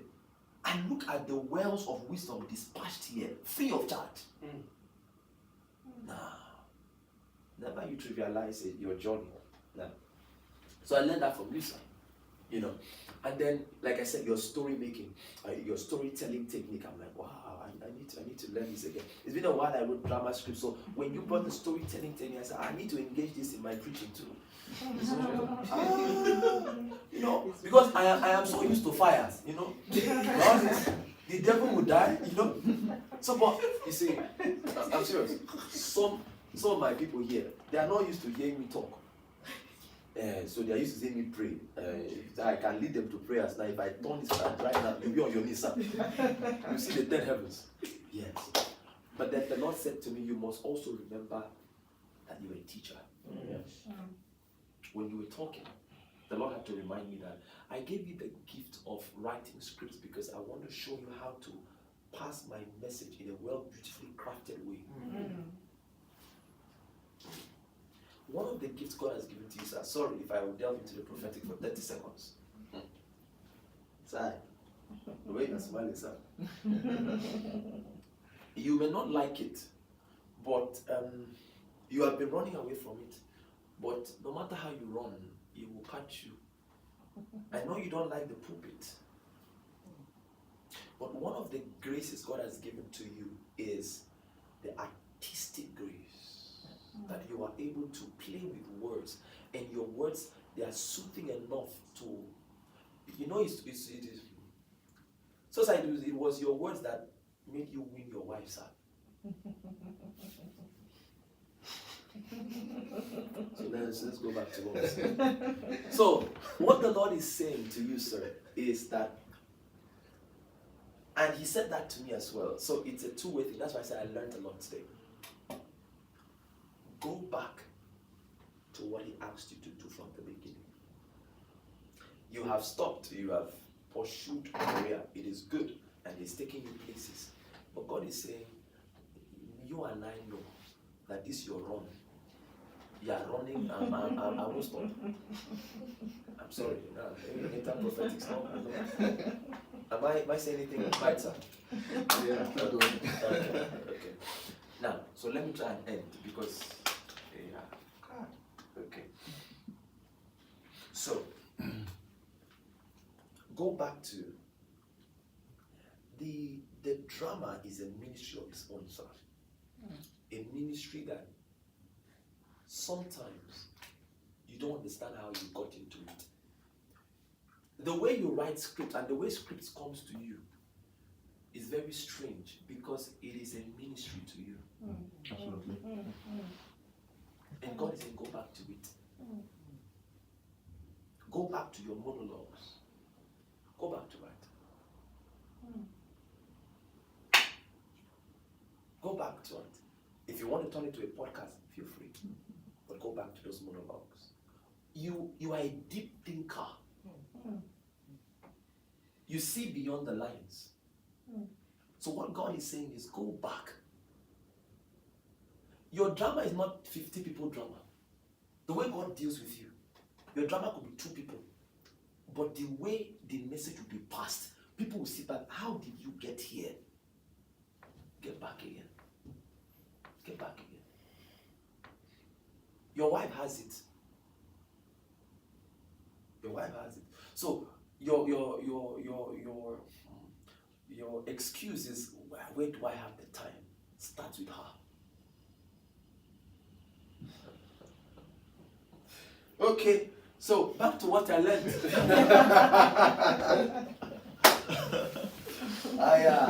So back to what I learned. The Lord said to me, He said, learn from Dr. Tunde how to go back to the place of skillful writing and skillful presentation. You see, you can present the gospel of Jesus in such a creative way that it brings healing whilst you are speaking. Yes. The reason why so many people have not given their lives to Christ is because some people came from a very brutal point. Even the love dimension can be expressed with humor, with creativity, that people will sit back and say, really, is this what they've been trying to preach to me for 10 years? Yes. So that's why I learned from you, sir. Wow. And then lastly, thank you, Holy Spirit. When you talked about the 3 tiers, the 3 scenarios, the Lord showed me that there are 3 pillars. When you, from the Boy Scout, all right, to the football, to the drama, these are, it's not that you were not gifted in these 3 things. You see, sometimes we talk like this, we go back to the prophetic. These 3 tiers, sir, you have attained them. Absolutely. These 3.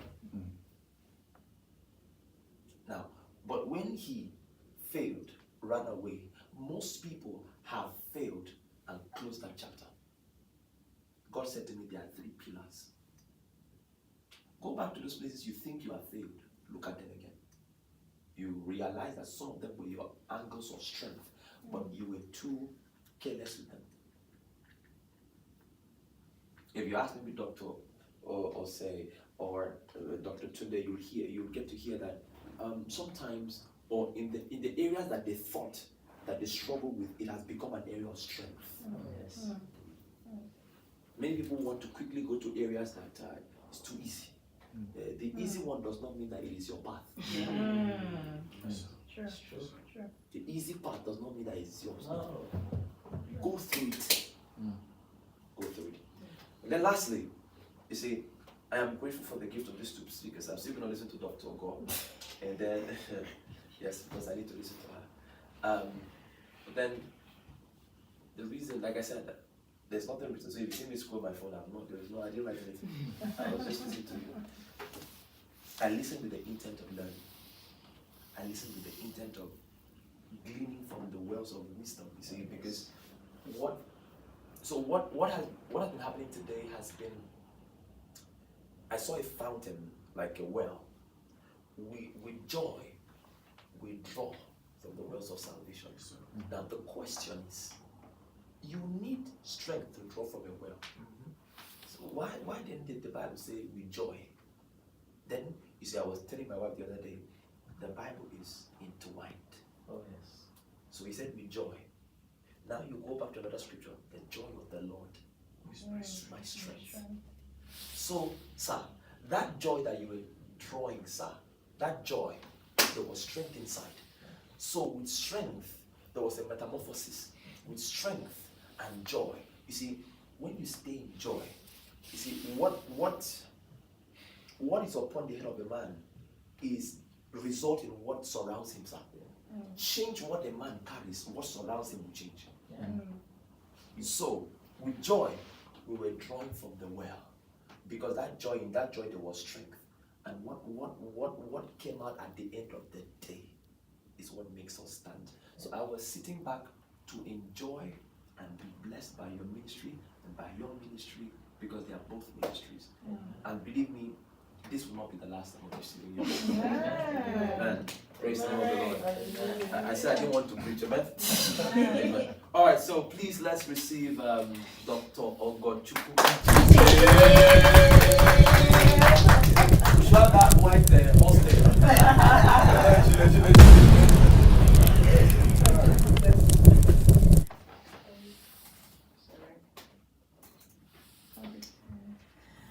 Okay.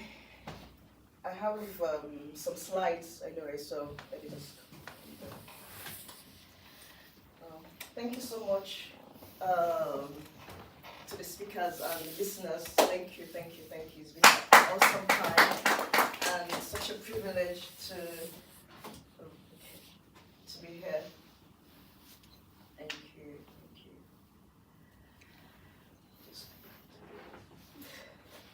Don't worry, I'm gonna return this very soon.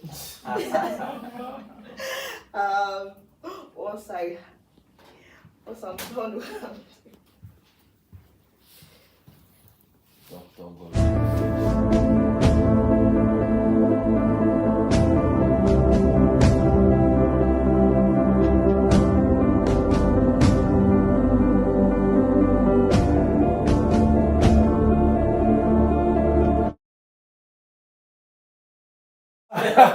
oh, I remember because it's yeah. a favorite. Okay. Okay. All right. Okay. Let me just quickly open up. Okay. Right.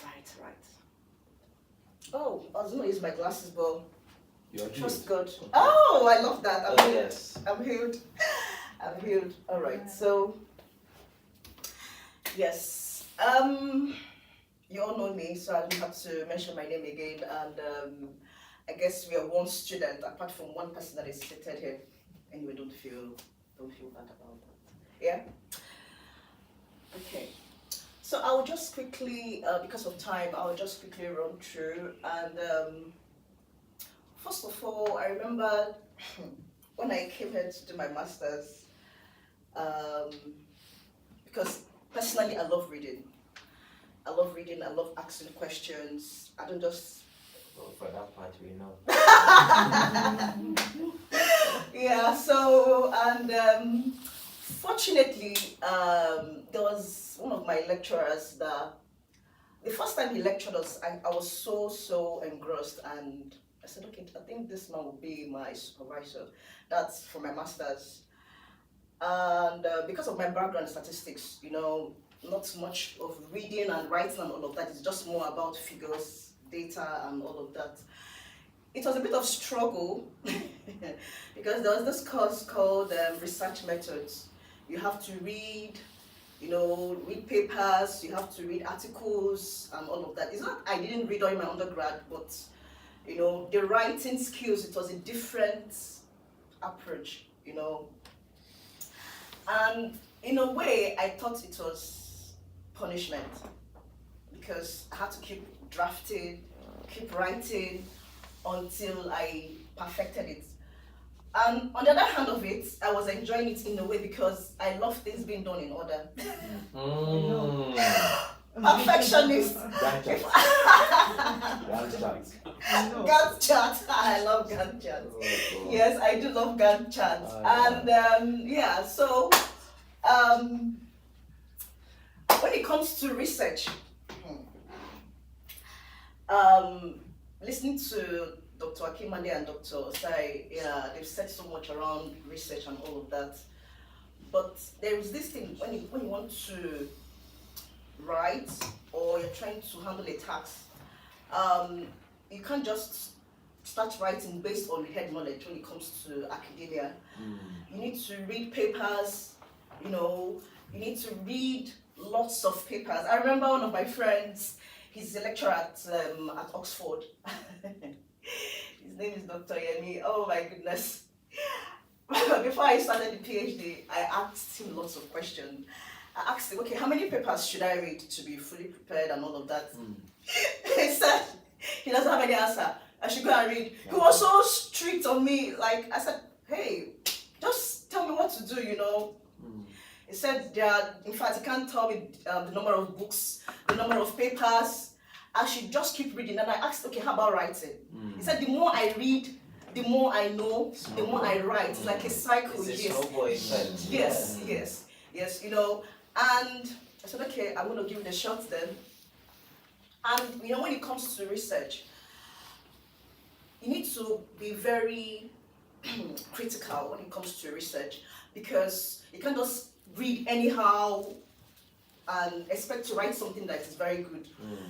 You have to be deliberate in searching for your papers and the kind of books you want to read as well, because it's going to guide your writing.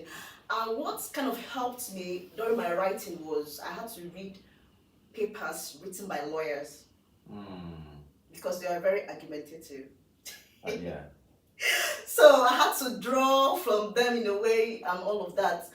And there is this saying by the Royal Society, nullus in verbal, is a Latin word. It says, take nobody's word for it. It means, even if someone says something, you need to investigate to be sure. And this is where referencing comes in handy. You know, you see something online, you can't just put it in your work. You have to really check and be very sure.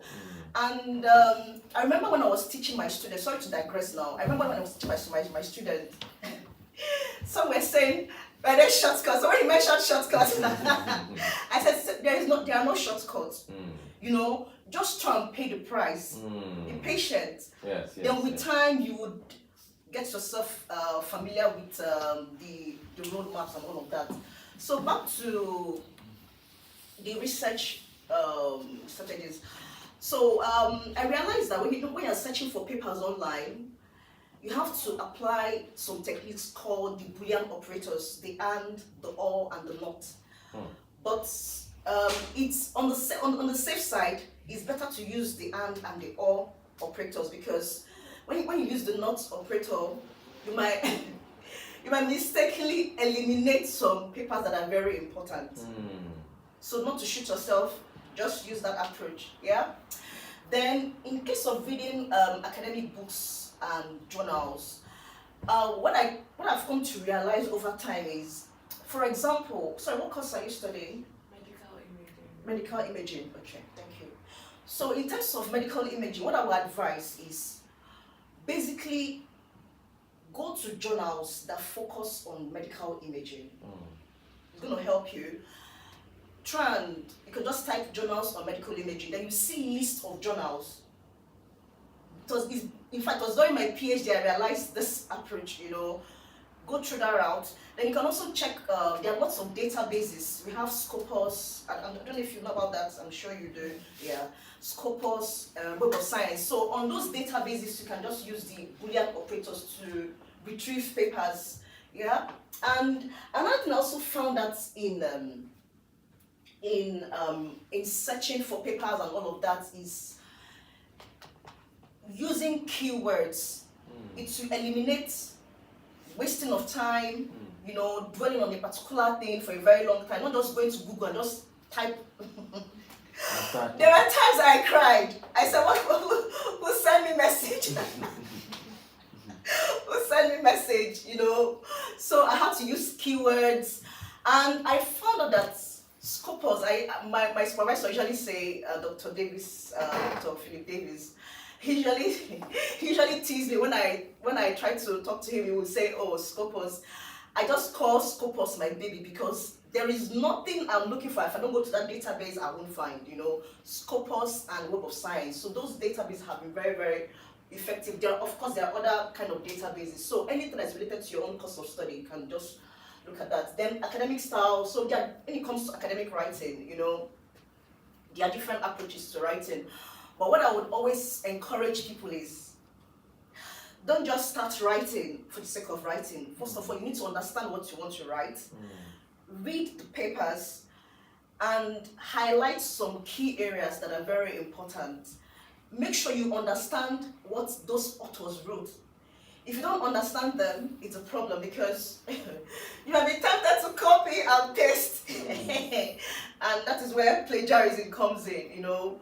So all of this, I didn't just learn it overnight, it was Over time. yes, over time, just like what the speakers have just mentioned. Yeah, over time. And you have to be very critical and constructive. You know, you can just outline, say for example, if I try to write a paper, you have the abstract, the introduction or background, materials and methods, you know, methodology and all of that. Then data analysis, then conclusion, discussion, then referencing. You know, those things, just little by little. You know, I found out that if you outline stuff that way, it's quite easier for you to fill in those boxes easily. Although the abstract is always the last part to write. Yeah, and it comes, you have to be very critical in your thinking. There is this thing, I don't know if I should use the word, when you are reading two papers, don't support a particular author over the other author. See yourself as though you're in the court of law, and there are two cases presented to you. You're not expected to support party A and reject party B. You have to combine the two together and understand, okay, what are these people saying, and extract the right information from there. You know, it's kind of sharpen your skills, and this is one of the things I also found when I was reading some papers written by lawyers. I didn't know that in a way I was also training my mind, and it helped me, you know. And I realized that the more you read different papers, the more you're able to understand, the more you're able to write and also synthesize your writing, you know, and also paraphrasing and all of that. So it's going to help as well. Yeah. Then when it comes to referencing, I realized over my years of teaching, most students struggle with referencing. It's a whole lot. In fact, I would say I gave myself as, I don't know if I call it peace offering now. I kept telling the student, please feel free to reach out. I'm happy to guide you when it comes to referencing, because there were so many errors. I went through that error and I didn't want them to go through that path, you know. And I realized that some of the students, they were not, I don't know if it is, they were not patient, you know. And I keep telling people, if you want to be a better version of yourself, you need to pay the price.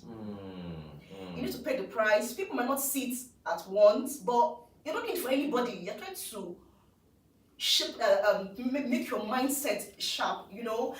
And this also takes me back to because I like to read what is happening globally. The last time I checked World Bank, there was no African country classed as high income country, and I feel so pained in my spirit. I feel so pained because I keep wondering, is it that all these people that have researched, they have done this, they have done that, nothing has been done? It's just only two countries that have, in fact, that is being classed as middle income country. It's still under LMIC, that's low and middle income country. That's Mauritius and Seychelles. Wow. And I just takes a few days. I just like to keep myself up to date, you know. And I feel so pain because there are so many people, you know, that have written lots of papers, not papers now.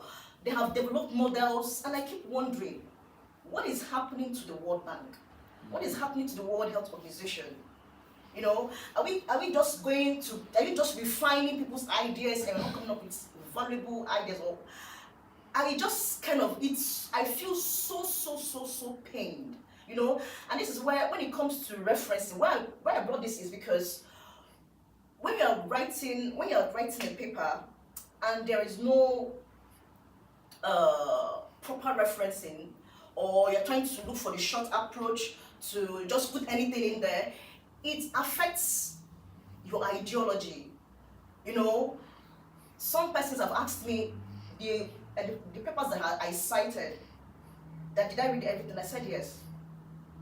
And they asked, did I read word for word? I said, what kind of questions? I said yes, I read them. even though I didn't read in depth, there are some papers I paid the price. Like there are even some authors I still have their heads, their names in my head, you know, and because if you don't manage your referencing properly, you'll be tempted to falsify information. In fact, you also waste time, and it also leads to plagiarism. And Beaumont University, for example, they have lots of software, you know, that you can use to manage your references. We have EndNotes. I'm an EndNote lover, although I've deviated now because I now use Overleaf. So Overleaf makes my life easy. So that's the way I do my own referencing. So like you guys mentioned, you have to keep upgrading, you know. So then there's Mendeley as well, and then there's Zotero.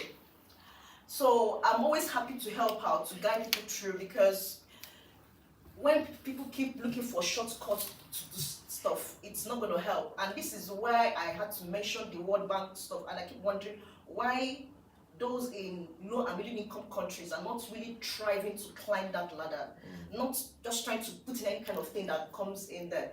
Yeah.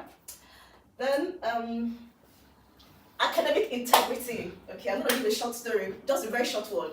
When I traveled to Nigeria for my data collection, some people were asking me questions. Oh, just anything, anyhow. I said, hello, anything, anyhow inside. Some people were asking me, which church do we go to? I said, what kind of question is that? Is it about church?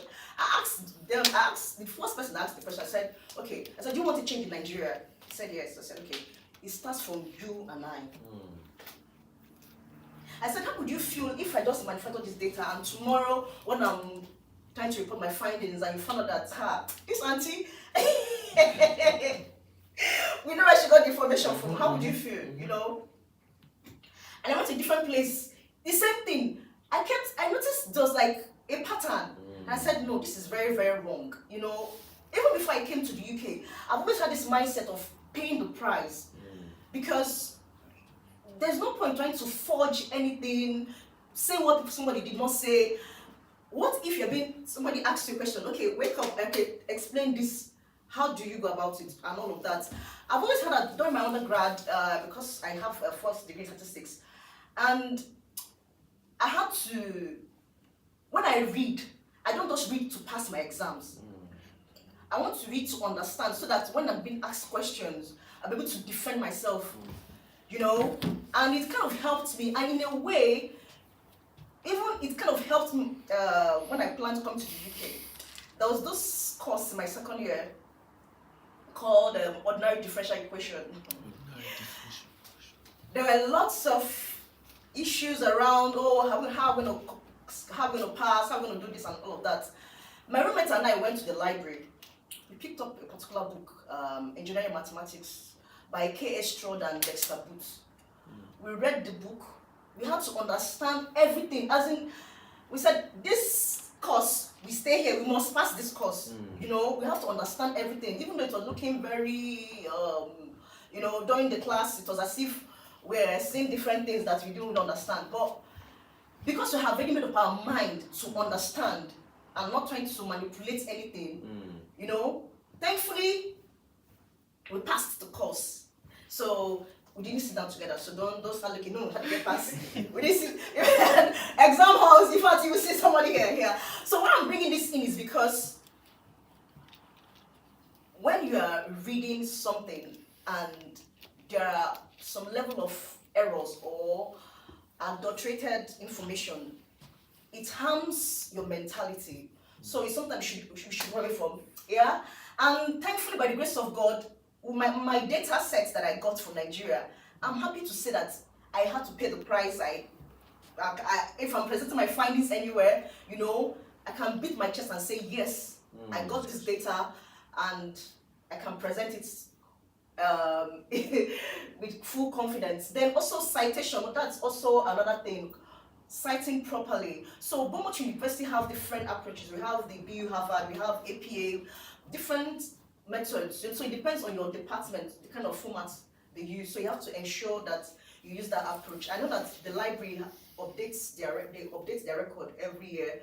Yeah, so make sure you use that. I'm happy to put you through if you need help with referencing. So I'm always very, I don't know why the thing does, why I'm so overwhelmed. Like there's so much enthusiasm. Seriously, you know, and what really made me so happy is because some of my students, when I saw them during my graduation, some just came, I didn't even recognize their faces. So I had a distinction. I said, oh, that's nice. So most of them had distinctions. I was so happy, you know. There's a particular lady, I remember then, she was struggling so much in the class, and I told her that please feel free to reach out if you have any question. You know, that was sometime last year. I personally, I know I usually, in fact, God has healed me now. I stutter, and it kind of affected my self-esteem, but God helped me using my supervisor. Yeah, using my supervisor, God helped me. I got my healing, you know. So when I saw that lady, I just remembered myself and I said, oh, I have to support this lady, and thankfully she was able to do well as well.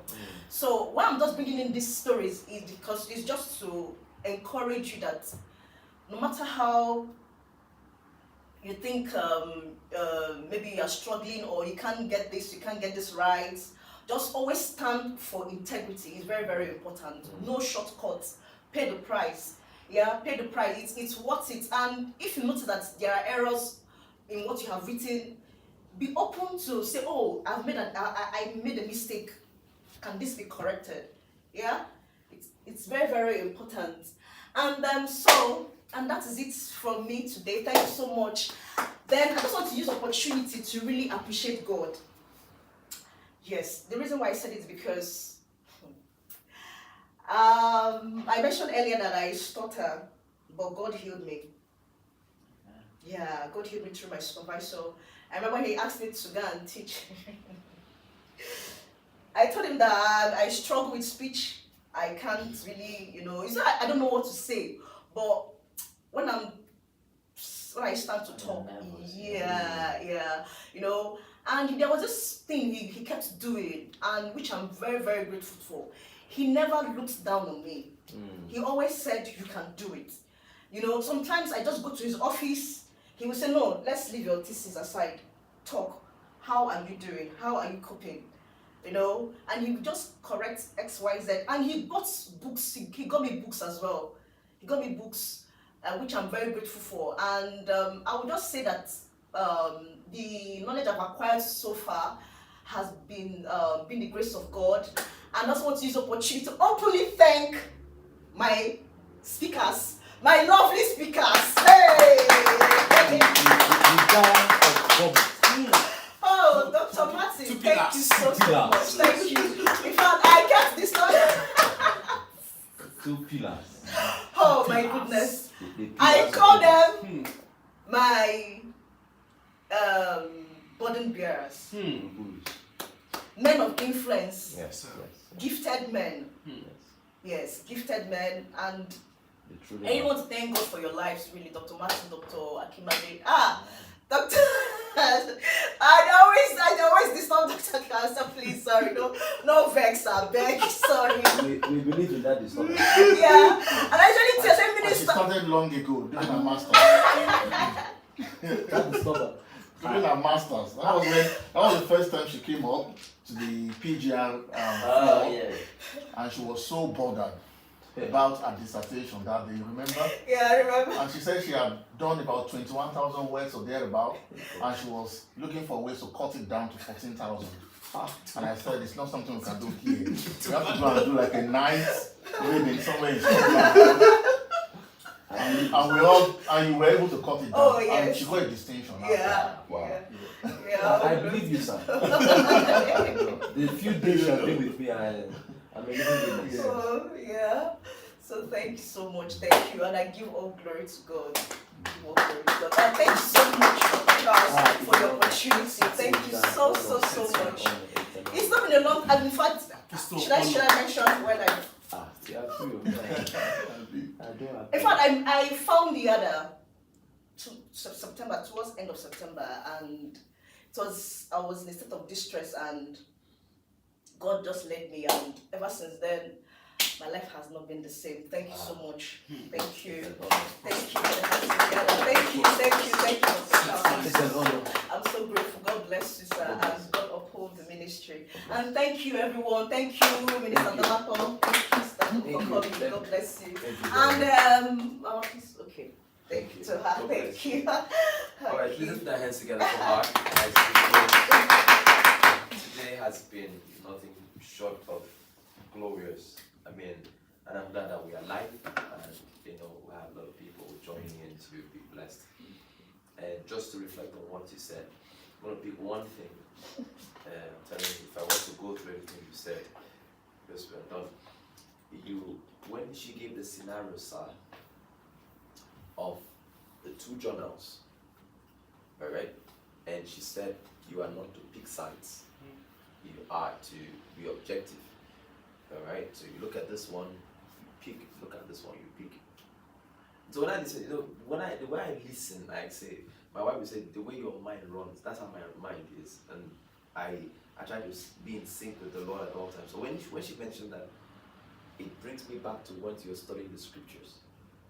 When you study the scriptures, you see, you don't say, oh, I stay with Apostle Paul, I stay with Matthew, I stay with John. All of them are trying to reveal Jesus in all of their And the translations. the translations. Yes. So what you do is when you read, wow. When you read this one, wow. They are all trying to reveal Jesus. Even in Judas's experience, see, every person that played a part revealed Jesus. Of course. Judas that we all hate. There must have been something about Judas. See, Judas needs to be studied. There must be something about Judas that would make or allow Jesus have him amongst the fold. So he knew from the start. And just So there was value that he brought to the table. Judas that betrayed Jesus was of value. Else he would not be amongst. So before we are so quick to judge Judas. Leave the part that he betrayed Jesus. What was his role as a disciple first of all? Go back and study that. We're quick to say the disciples were scared that they had to go and call Jesus, and we are quick to say, the disciples. No. Don't go too far. Now, how many times have we been in trouble? We've had challenges, and the first place we ran to was our bank account. But we've been having all night, even men of God, that your own child is sick or your own wife is sick, the first thing you do is you go and get paracetamol. But you just finished preaching a powerful message on healing. What was the first thing you did when someone told you that they were not feeling well? We judged the disciples. They saw Jesus was sleeping and they were scared. They were scared. They are humans. God forgives our humanity. So why can't you? So my job tonight has been very simple. I have been here to listen and be blessed. Be blessed by Dr. Tunde. Sir, you are a great man. No, we have to have you again. Dr. Martins, how do we thank you? A man of timber caliber, you know wood self. Okay? Good. I understand. Thank you. And thank you for coming. It's good to have you. And I can tell you just by being here that your life will never remain the same. I mean, for me, I can't, don't mind the way I'm speaking. It seems as if I have so much wisdom. It's God. It's God. Because I sat there and I was listening and said, here men, these are systems. We should just have special, in the house of Yada, we should have your picture, sir. To be honest, yes, sir. Dr. Tunde's picture. Doctors. Do you understand? Because the systems and pillars involved. Yes. Thank you for your sacrifice in the kingdom. Thank you for what you're doing in the society. God bless you. And God, we appreciate you greatly. Shall we rise as we pray? You have a question? Yeah. Okay. I have two questions. Okay. One for Dr. Tunde and then for all the speakers. Okay. Dr. Tunde, you spoke about adaptability. Yeah. So for my course, everything is fear-based. So 40% of the cost is fear based. And I don't like to feel, and when I'm put in groups, I like to make sure that everybody, knows what they're doing. But recently I was put in a group where they don't come to school.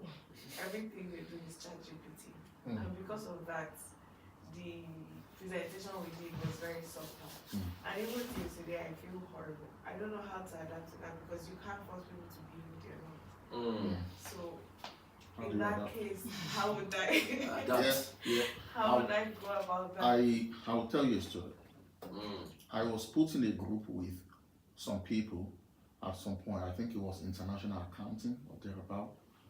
And the people in my group were not pulling their weight.